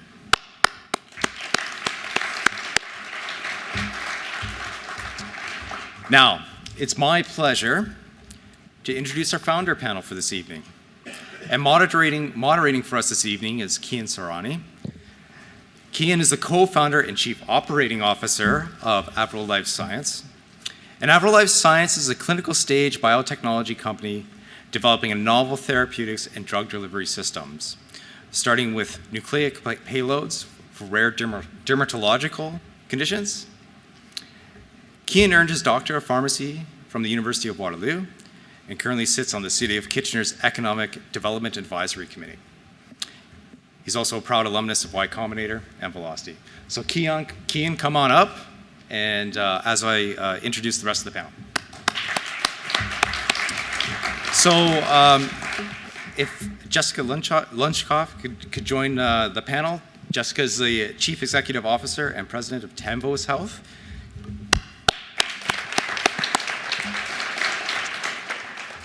Mufid Kadura, come on up. Mufid is the Chief Executive Officer of Canada Health. And Phil Cooper, President and CEO of Vina Medical. Come on up. So Kian, I'll let you take it from here to have the founders introduce themselves and their companies. Thanks. Thank you so much, Adrian. Okay, let's get right into things. I know you guys probably hate or love this, but I think hate because you've done it so many times. Elevator pitch, I'm going to ask each of you to do it. And Mufid, I saw that smile. I think I'm going to start with you. Me? Yes, you. Okay, hi everyone. My name is Mufid. I'm the founder and CEO of Canada Health. And essentially what we're doing is we're changing the way allergies are tested and treated. And what we're doing is we've built a device that is point of care. It's designed to sit at a doctor's office and allow them to conduct allergy testing right then and there within 25 to 30 minutes. And what we're really solving for is, if you look into the field of allergy testing, a lot of things haven't changed in a long time. And allergy specialists don't have a lot of tools to test patients for allergies. So we're bringing new technology to their clinic, and we're excited to do so. Thank you. Thank you, Mufid. And I will turn it over to you. My name is Jessica Lunsoff, and I am the co-founder of Tambos Health, Inc. And we launched an online platform that has two different platforms. One's empowering patients with their health information, and it's focused on 4 pillars of health, I call them, and they're very simple, but they're so important in a patient's journey, and that's the journal, a personal data trust, a health profile, and also a team. And it's all about the team. And we've also launched a professional platform that is ultimately looking to manage clients' health histories and integrate with existing EMRs to really empower the patient with their health information. And everybody always asks, what does Tambos stand for? Well, the name is very important to me. I myself am a nurse by trade, and I was a caregiver for 3 long years with my mom and my grandma. and their names were Tina Tamming and Yvonne DeVoost.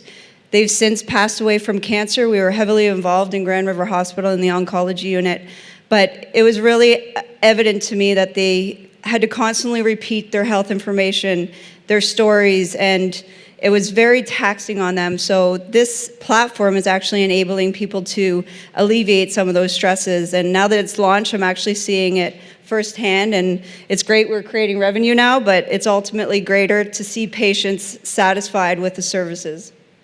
Awesome, thank you. And last but certainly not least, Mr. Cooper. Hey everyone, so I'm Phil Cooper. I hate to correct Adrian, but I am the co-founder and COO of Vena Medical. My co-founder, Michael, the CEO, couldn't be here tonight. Usually he handles this sort of thing, but for the elevator pitch, so Vena Medical, we're making the world's smallest camera, and that, along with a couple other of catheter-based technologies, we're helping physicians treat stroke. So we just launched in Canada here. We've done our first handful of cases, and we're already showing an improvement in some of the gold standard metrics that physicians track, going about 45 to 65% of getting the clot out for an ischemic stroke on the first try. Awesome. So as you all know, we are all healthcare founders here, albeit playing in a few different spaces. You know, I'm more in biotech, pharmaceutics. We have some medical devices, diagnostics, and software. But, you know, healthcare isn't necessarily the easiest space to play in. And when you go out to become a founder, you have options, let's say. But why did you guys want to build in healthcare? High cost of development, regulatory hurdles, I can go on and on and on. But why did you pick this space to play in?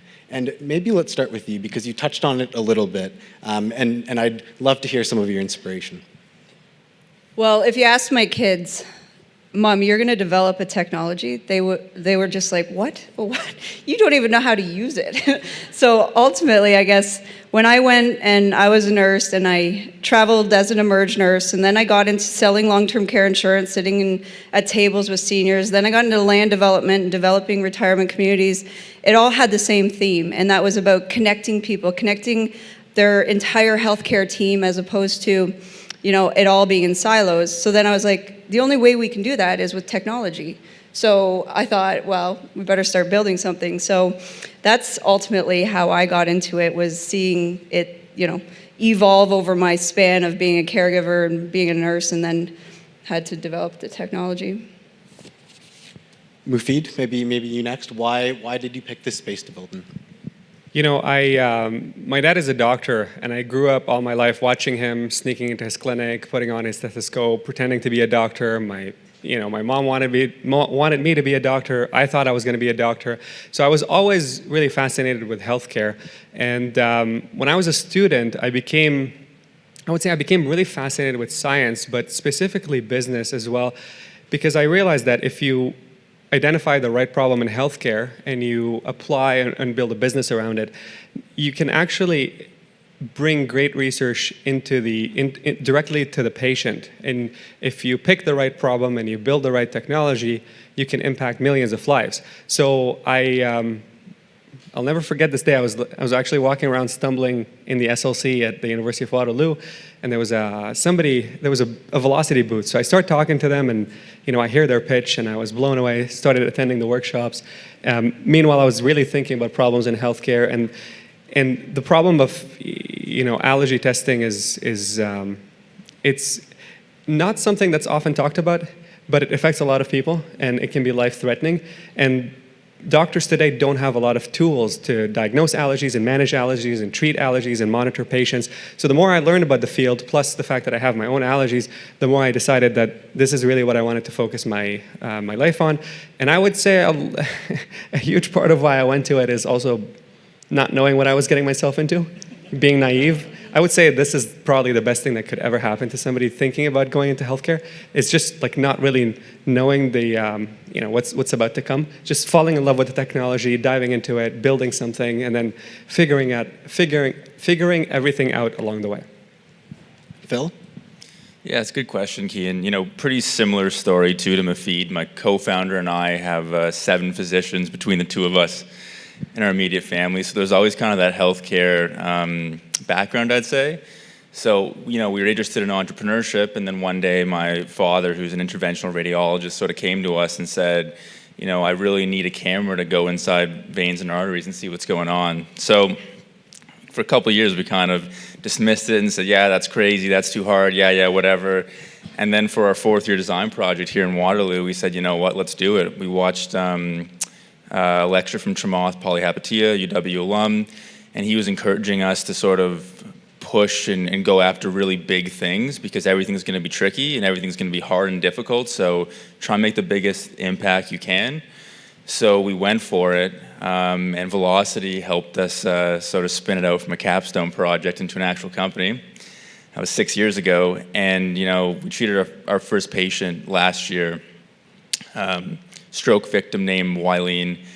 And let me tell you, seeing the difference sort of pre and post procedure and what an impact the technology and the procedure had on her life, her quality of life and her family's life, there's no better feeling. So it's a really tough vertical, so many challenges. It is arduous, but at the end of the day, it's rewarding in a way that,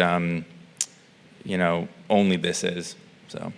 Absolutely, and I think I definitely agree with that. It's one of the few verticals where you actually feel and see the impact you're having on real people's lives. But I actually want to pick on you a little bit here, because you said something interesting, and you have an interesting founding story that I know very well. You started your company, spun out of an FYDP, or fourth-year design project. Maybe do you mind explaining what that is to the audience? And just so I can reiterate, you started this as a student, and now, I don't know if people caught earlier in your pitch, you guys have now created the world's smallest camera. I said world's smallest camera. But maybe go on and explain that FYDP, that spin-out process, because I think that's something pretty unique to Waterloo. Definitely. So all of the engineering programs across Canada, and Waterloo for sure, in your last year, you do a capstone engineering design project. And it's a 1-year project, and the subject matter, it spans quite a spectrum. So some people were making, beer bottle openers and whatnot, and that's great.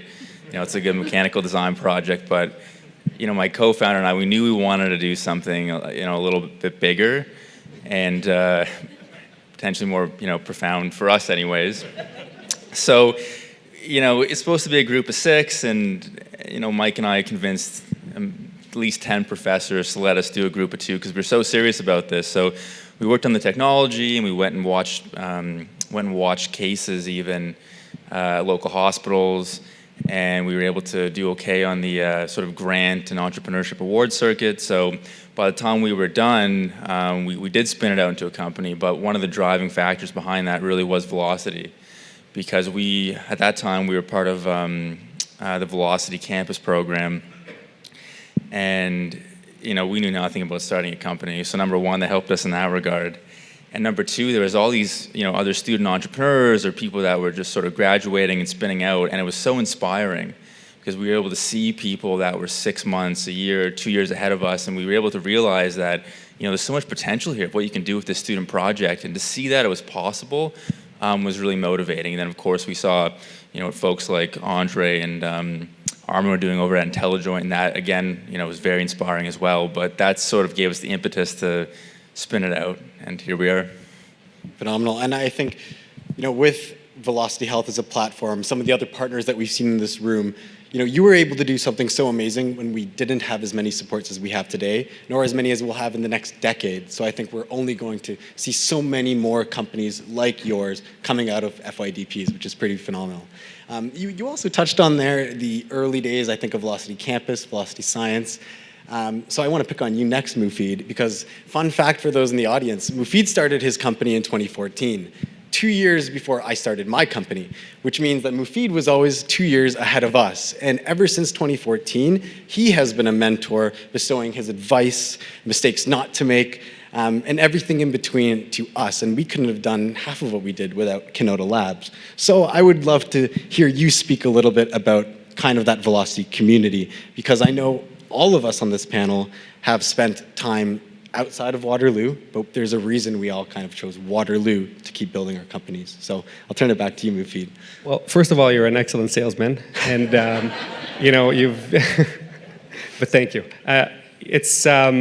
Velocity was a very different environment back then. I was still a student. I was finishing my degree in biology, and we had initially a small lab, which was basically a couple of benches. There were 4 companies in there, including Nicoya. And I remember John Dick would be in the lab, and we'd basically be asking him advice. And it was really exciting. It was very different, and it was. I would say started the company in 2014, and for the first couple of years, it felt more like a research project as opposed to a company. I like to think that I was working on a company, but I was really learning the ropes. And by connecting with companies that were ahead of us, as well as the Velocity community, you learn you learn the basics of building a business and also validating your idea. So for us, we went on and we worked for a couple of years on an idea that we ended up pivoting away from into what we're building today. And that was largely because of the advice from Velocity as well as talking to our customers. Once we started talking to allergy specialists, and not just 1 or 2, but a lot of them, we realized that we had the same idea, or we had a good idea in mind, but the wrong implementation. And we had a small pivot in 2018. We've been working on this product since then, and now we're completing our clinical studies and looking at submitting to the FDA soon. And so it's really exciting. It's like a dream come true. Phenomenal. And Jessica, I'm curious your perspective, because Mufid, for example, he was part of Velocity Science, all of the campus programming, and has seen a lot of changes in the Velocity ecosystem. But I'm curious, what are your favorite parts of Velocity's programming, and how has the community helped your business since joining? Well, we've been here 6 months, I think, and it's been great. I am not a graduate from UW, but I've probably hired 50 plus co-op students, and they've been from UW, and they've been really great between developers, marketers, so forth. And even my co-founder was Co-op Student of the Year for the healthcare in 2021, I think. And my daughter, who's here, who's a huge part of the business, she's a UW student. So we've been very much involved in the University of Waterloo. And from there, we met Mozam. And then since then, they've been really great at supporting us, taking us from a high level and really taking that look at the company, guiding me, from a healthcare background, this is maybe what you need to do, from a technology background, also introducing us, to the mix. We work closely with Grand River and Paul and all that. So what I feel here is that it's like a really strong community. And when I hear Paul talking about what's going to happen with the healthcare in this area, it really is inspiring, because it's going to take all of us to fix it. Absolutely. You touched on something a little bit interesting there. One thing, at least in my experience, and I think lots of early stage healthcare startups really owe a lot to other collaborators, partners, whether they be institutions or academic collaborators. I know we've collaborated with the University of Waterloo School of Pharmacy since day one, but you actually have quite an interesting partnership with one of our local hospital institutions. I don't know if you wanted to speak a little bit about that. Yeah, absolutely. I mean, we got Paul in the crowd and Carla, and they've just been really passionate about getting Tanvus into the hospital as well. It's an interesting kind of bittersweet story for me, because I basically built this system in Grand River. I slept on the floor for many days. I spent so much time at Grand River with my mom when she was sick that it's kind of like it's all coming full circle, that the evidence is there that we're creating a difference in patients right now, oncology patients' lives, and that we want to see how we can even take that further to have the clinicians have more efficiencies in the healthcare and then also in the community. So it's building. Obviously, I wanted it built like 3 years ago, but it takes a while to get that and to make the technology work and so forth. But our relationship with Grand River has been really good, and hopefully doing another project with Can Health, and then we can open it up to more hospitals and create efficiencies and more patient satisfaction in different hospitals. Amazing. So coming to the end of things here, I do have one question for each of you. And I'm curious, because as founders, you often get to spend time in different locations around the world. You get to talk to some pretty amazing other founders and investors. And through that, you get to learn about some pretty phenomenal technologies. I'm curious what each of you think or what you are most excited about in healthcare other than your own companies? Let's start with you, Phil. That's a good question. The next decade, it can be a technology, anything related to healthcare. What are you most excited about? Other than the world's smallest camera. You know, I think in general, I'm still really excited about neuro and the stroke space. I mean, it's so young, it's so fresh. We're still learning about the brain. It's a really young field, and we're still developing the procedures. And we've gone from a place where if you have a stroke, you're, potentially in a bad spot for the rest of your life, maybe even, dead. But, now there's these life-changing procedures, and we think it's just going to get better and better in terms of what we can do. You come in with an aneurysm or some sort of hemorrhage or a stroke, and hopefully we can send you home in a much better spot than you came in. And there's some really exciting technologies coming down the pipeline, and within 10 years, the sky's the limit. Mufid? Yeah, that's a good question. What I'm really excited about is just the building systems to leverage data that's being constantly generated in hospitals and applying machine learning to it and accelerating the pace at which science is advancing and the medical technology is advancing. So for us, for example, we're building a device for rapid allergy testing in the doctor's office. And that's our initial play, and that solves a big enough problem.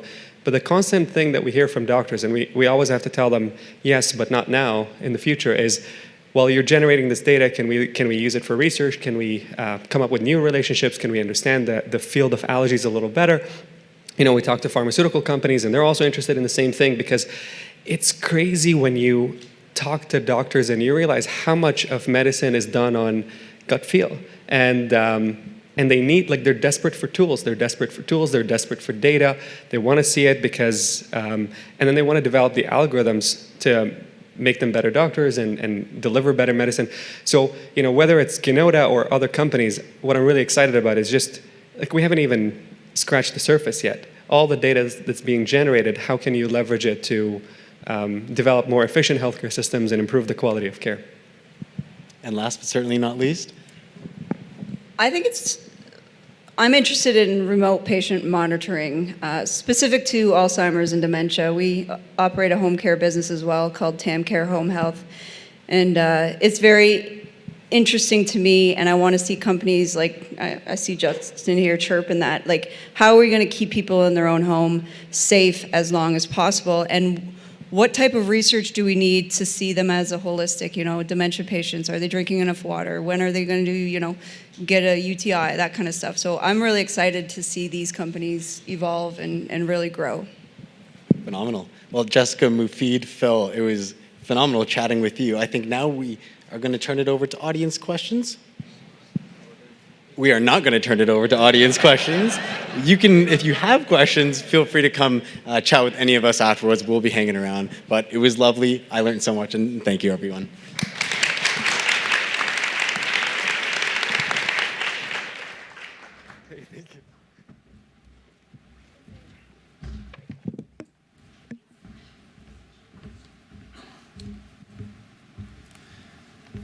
Thank you to our very talented founders and for the really exciting discussion that just happened. And apologies, Michael and Phil, for the mixing up of the titles there. Next, I would invite Dr. Vivek Goel, President and Vice Chancellor of the University of Waterloo, to join us on stage to offer some comments.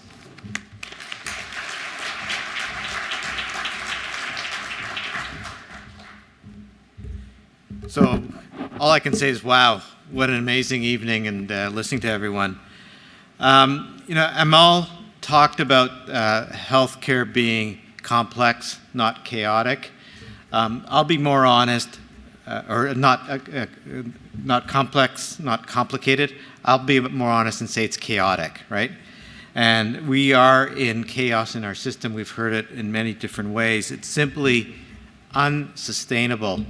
And having studied healthcare services and quality and effectiveness, it's easy to get very discouraged about what the future of healthcare in this country is going to be.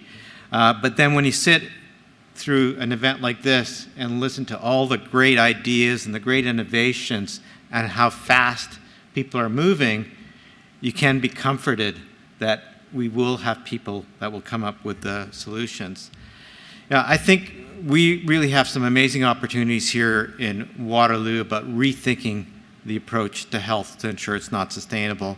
First, and we heard mention of this several times, is moving away from a focus on just treating illness and injury after it happens to working on keeping people as healthy as possible and keeping people healthy in their communities. And we have so many amazing things that we're doing here. And I think here at the University of Waterloo, we got our Dean of Health here. We've had this focus on the determinants of health, on healthy aging, and we can continue to innovate and drive progress in those areas. Second is improving the flow of information and data. And what we just heard as an example from Jessica on the work that she's doing. But we know, and this has been part of the big negotiations that have been going on over the last few months between the federal government and the provinces, the thing that was holding up the premiers was the federal government's request that the provinces commit to improving their health data systems. Now, as we think about the investments that will be coming in those areas, there's going to be huge opportunities for us as we think about what solutions might be brought to bear. Third thing is supporting our healthcare workers, and we've again heard many people talk about the burnout, the impact of COVID, but even before COVID, the challenges that people have faced. And we have many things we can do, and we had some great examples of tools that could be developed that will reduce the risk of back injuries for health workers that are moving patients. We can help support them in their daily work. As an institution of learning, we can help think about how we can prepare healthcare workers faster, use simulations, use other types of approaches so they can get out into the workforce faster. And then finally, bringing innovation into all parts of the health system. And we've seen some amazing technologies, but we've also been talking about very simple things that could be done in terms of how people enter the health system, how they move through the health system, process improvements. So there's so many opportunities for us to work on this. For the University of Waterloo, something that we get asked a lot is, what are you doing in the health space? You're not a health institution, you're a STEM institution. But as we've seen tonight, and as we know, there's a lot of activity in the health space. And if we think about the revolutions that are coming in health, and we've seen much of this tonight, areas like artificial intelligence, robotics, nanotechnology, quantum technologies, and we can go on with all these technology areas that we have strengths in, all have applications in health. And we're going to see a revolution in healthcare in the next few decades that will be on a scale, if not greater, than the revolution in healthcare we saw in the previous 30 or 40 years with what I'll frame as molecular medicine. That really came from us being able to characterize DNA and RNA, and things that we take for granted today, and everyone knows the language because of COVID. PCR testing or mRNA vaccines are a result of that revolution at molecular medicine. So we're moving from the molecular level to the subatomic level of imaging with nano and quantum technologies. And we're doing it right here in this region. And so just imagine the changes we're going to be able to detect and how much earlier. And again, you say, well, how can we take the lead here in Waterloo in this health space? And I think of the story of MIT. MIT doesn't have a medical school, but in the 1970s, they developed one of the first departments of molecular biology in the world. And you can trace everything that's happened to develop the tech ecosystem in the Boston region to that decision that MIT made. And then other institutions in the region, like Harvard, got in on the game. And so MIT, Kendall Square, everything that develops starts with having that leadership. And we have that here in Waterloo in some of these technology areas. And just like MIT could reach out and partner with Harvard and Yale Medical School and Tufts New England Medical Center, as we've seen tonight, we have great partnerships with McMaster and Western and Toronto and now Calgary. It's great to have you on board.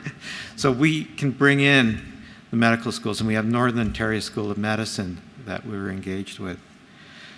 So our role as an institution will be to continue to drive the research and to prepare the talent, as we've seen tonight. And the ventures that will scale to be globally leading firms, we will work on with partners. And that's what's been so exciting for tonight, to see so many partners that we're now able to engage with. I do want to say a word about the partnership with the local hospitals. It's amazing to see the evolution that's happening here.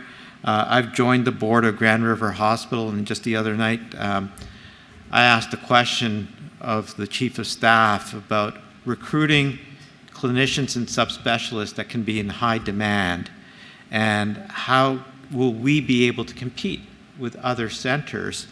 And the response was very interesting and very pleasing for me. And it says, well, you know, what we're hearing is that many of those clinicians are seeing that the opportunities for advancement in their fields will come from partnerships with people working in the forefront of technology fields, engineering and computer science and science. And they want to be here in Waterloo, where they're hearing about all the activity that we're hearing about. So we have an opportunity to build an innovation center that will be different from a typical hospital research institute here, in partnership with Grand River and St. Mary's as they're developing their new comprehensive hospital. So I just want to close by thanking everyone who took part. It's been a very vibrant and engaging event. I want to thank all of the founders that took time to present. Your energy really comes across, and I look forward to continuing to see your successes. And I want to thank the Velocity team for pulling this amazing event together. I know we've lost some of the experience. It's been a long time since we've done events like this, and so it's great to be able to do them again. And I think to close, we're just going to ask Councillor Schneider from the City of Kitchener to come up, and if Adrian and Mazem can come back up for a quick presentation.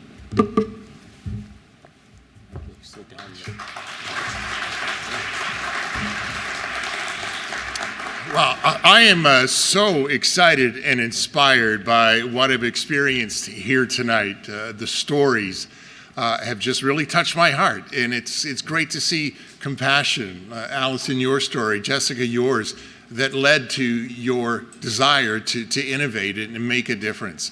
I'm a kid who grew up in Kitchener, and I was speaking with a friend of mine, Keith McGlone, who we went to high school with together, and how our city has changed so much. You know, back when I was a kid, it was all about manufacturing, and that went by the wayside, but we've kind of resurrected and become a great center for innovation. And really, really happy as a counselor to be part of supporting this incredible partnership with Velocity. And I remember being in the building with Adrian as we were doing a tour, right in the heart of the pandemic. We were standing 20 feet apart with our masks on and hearing about the potential of the innovation arena. And I just had this feeling come over me that something really exciting and world-changing is going to happen in that space. So it's just amazing to see the local innovation that will lead to a global impact happening right here. And we're just so proud as the City of Kitchener. I'm very happy that our mayor happens to be in Japan at United Cities Local Government Conference, so I got to come tonight and present this certificate on behalf of the mayor of the City of Kitchener Council and all our citizens to recognize the official opening of Velocity Health.